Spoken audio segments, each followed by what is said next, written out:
Hi everyone. Around this time of year, we usually hold module options fairs where we introduce students to the optional modules which they can pick in the second year of study. For obvious reasons, we can't do it this year, so I've asked my colleagues to record short videos introducing you to the modules which they will be teaching in 2020-2021. You'll find links to these videos in the email that I sent you. Um, some of them are MP4 files. Some of the presentations are PowerPoint slides. So if you click on the PowerPoint slides and then click on the little speaker icon, you can listen to voiceovers which my colleagues prepared. Unfortunately, we can never offer all of our options in any one year. This is because of various staffing issues. Some of my colleagues will be going on sabbatical next year and will therefore not be able to offer their modules. However, we do try to make sure that the options you have are quite wide-ranging.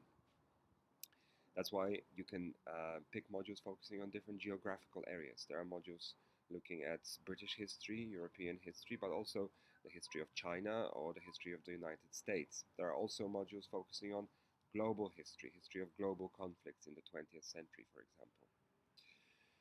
We also make sure that the modules that you pick cover different time periods. That's why you can focus on medieval history, early modern history, or pick modules looking at the history of the 19th century or more contemporary 20th century topics. Um, what's going to happen after this is you're going to be sent a link, probably at some point in the next few days. You're going to be sent a link where you'll be able to choose your modules for next year. I will ask you to rank your modules in order of preference because we cannot 100% guarantee that all modules will run. If a module is undersubscribed, if we get too few students signing up, then we might have to cancel a module. Luckily, in the past, we rarely had to do that, but just to be on the safe side, I'm going to ask you to pick safety options. In the autumn semester of your second year, you will all take a compulsory module called Historical Controversies. In this module, you explore different approaches to writing history, political, social, cultural, economic history, and you focus on how historians have used different methods to approach such controversial topics as, for example, the Holocaust. The idea behind this module is to prepare you for the dissertation in your third year of study, to basically give you enough of an understanding of the different strands within history writing to help you then prepare your own independent research project in the third year. In the spring semester, most of you will be taking the module called the Historian at Work. This is a module which embeds employability skills in our students.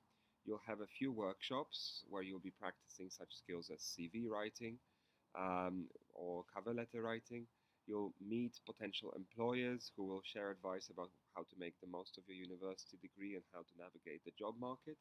And after that, you will be taking a work placement. This year, a lot of our students worked at the National Army Museum. Some of our students worked as research assistants at the University of Roehampton. Students found placements in schools. Anyway, you'll gain some work experience, which will be related to your degree, where you'll be able to apply some of the skills and perhaps even the knowledge that you've been learning at university. If you don't want to take the Historian at Work, then you can take a foreign language instead. Foreign language modules run across the year, and basically you can substitute the Historian at Work with a foreign language module. Apart from these modules, you will pick 4 options. You'll pick 2 optional modules in the autumn and 2 optional modules in the spring. And on the slide right now, you see the options which are available to you in 2020-2021. Please have a look at my colleagues' introductions to their modules. 2 of my colleagues are ill, unfortunately, so I just prepared PowerPoint slides on their behalf. There is no voiceover for the World War I module and for the American for the African American freedom struggles module, you just have PowerPoint slides with no voiceover. For everything else, there is a voiceover and some images to help you get a better idea of what your choices are. If you have any questions, of course, about these choices, then please get in touch, email me, and we can always arrange a chat over the phone or over Skype. I hope you find something of interest in the choices that we're offering. Okay, good morning. I'm going to talk to you a bit about distant mirrors this morning. To introduce this course, it's a comparative course which looks at Anglo-Saxon England and Song Dynasty China between 960 and 1060. As such, it's a comparative course, and it looks at these two societies in the period when they took shape. So in the case of England, through a period of conquest and war, what we now know today as England took shape. In the case of China, the political boundaries of Song China 960 to 1060 are different from modern China, but many of the things that we would take for granted as being quintessentially Chinese took shape in this period.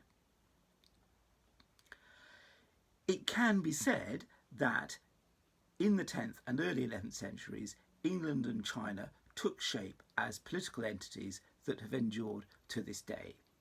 So in doing this comparative course, we are looking at this parallel story of state formation, looking at things like conquest, warfare, rulership, diplomacy, and linking out into that things like trade, commerce, and economy.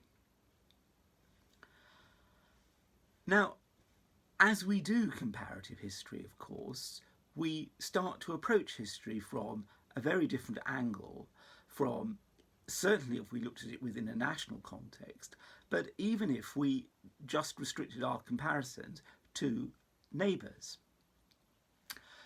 So if we were looking at the power of the Anglo-Saxon state in comparison to, say, the power of the state in France and Germany in this period, we would want to say, well, on the one hand you have the power of the state, and on the other hand you have the power of the aristocracy. Where you have a strong state, as in Anglo-Saxon England, you have a weak aristocracy.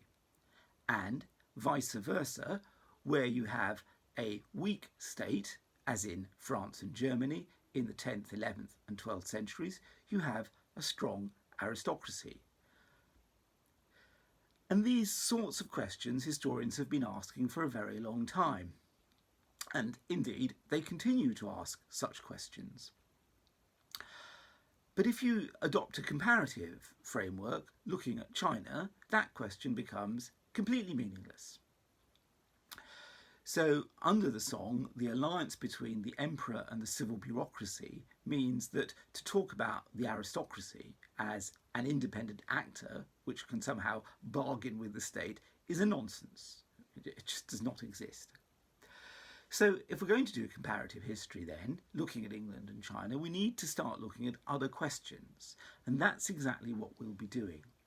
And of course, there are differences and we'll be fully exploring those. So to conclude, this course is essentially a comparative history course rather than a global history course. So what we're trying to do is to compare these two entities at the same period and track through state formation. Having said that, in the process of comparison, one ends up looking at global history as well. So there is a global dimension. So there's a way in which this course is doing two things. I'm just going to shut the door at this moment because the nature of changed working conditions that we're all living in. So I hope that you find the course interesting, and if you decide to do the course, I look forward to seeing you, and if not, I trust you found this video of interest. All the best. Hello, I'm Kath Rowold, and I'm going to talk to you about my second year module, Gender and Sexuality in Europe from 1850 till 1920.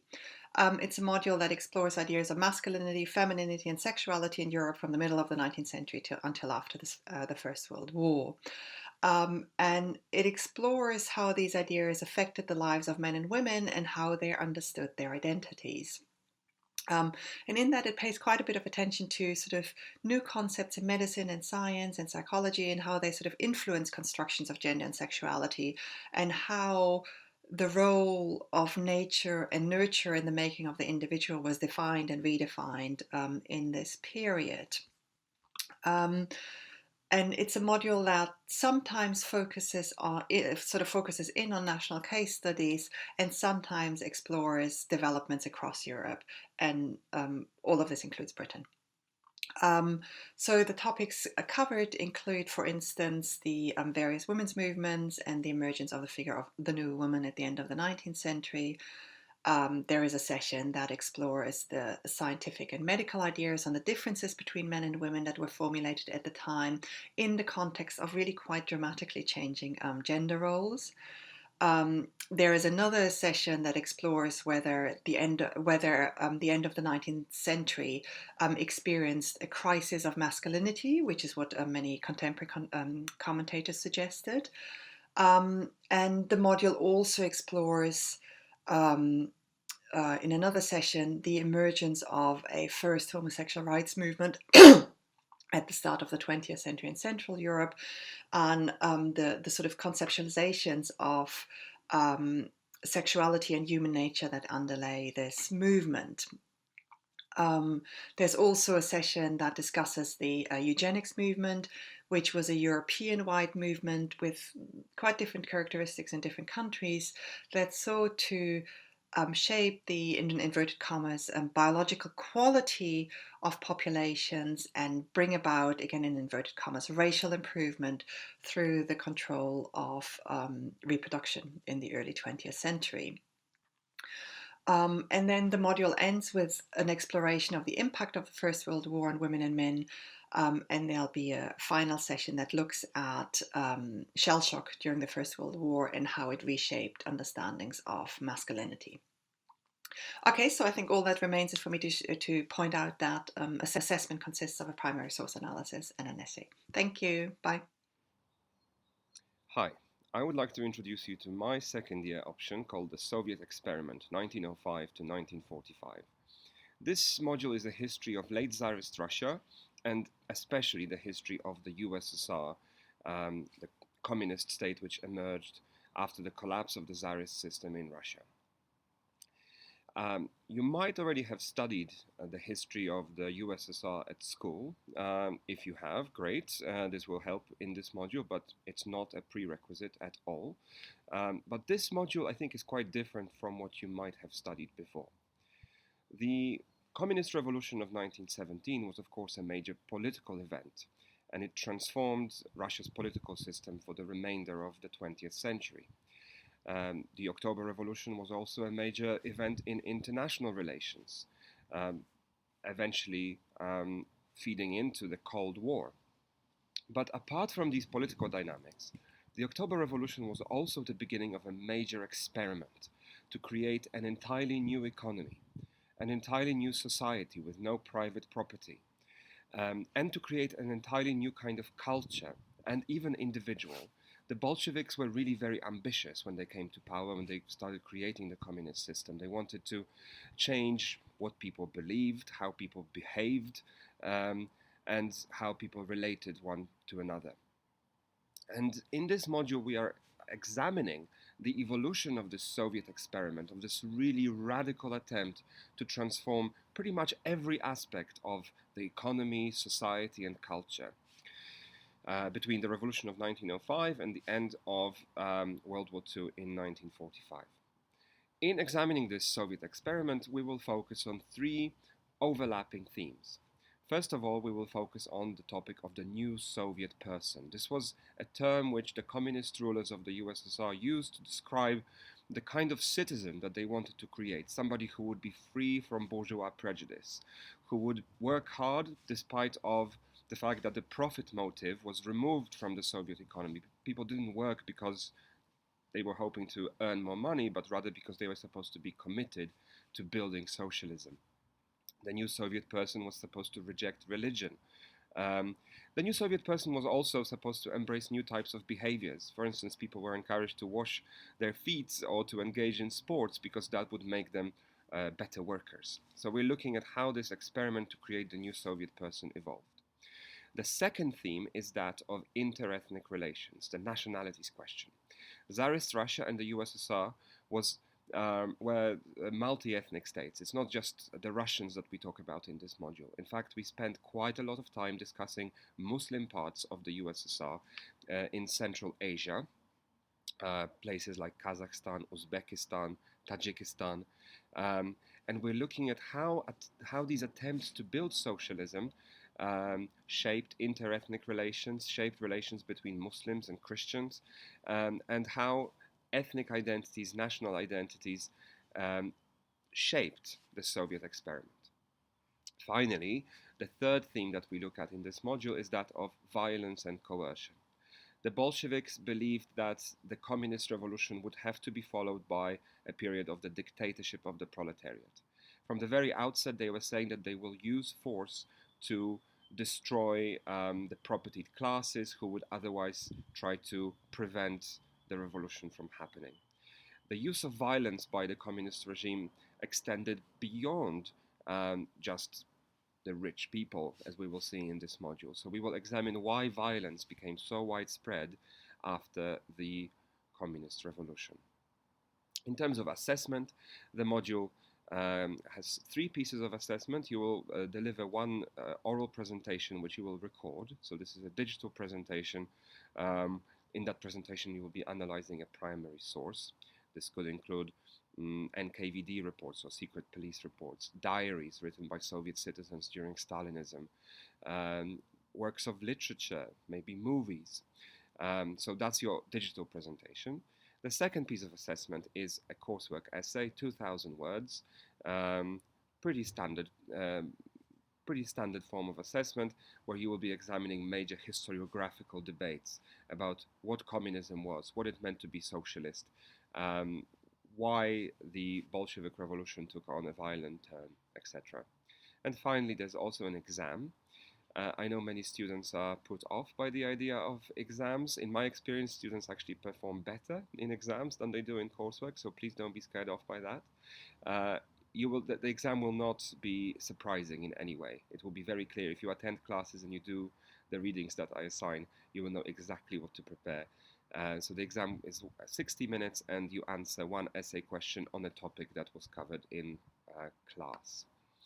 All right, so I really hope to see many of you on my module next year. This is taught in the autumn of 2020.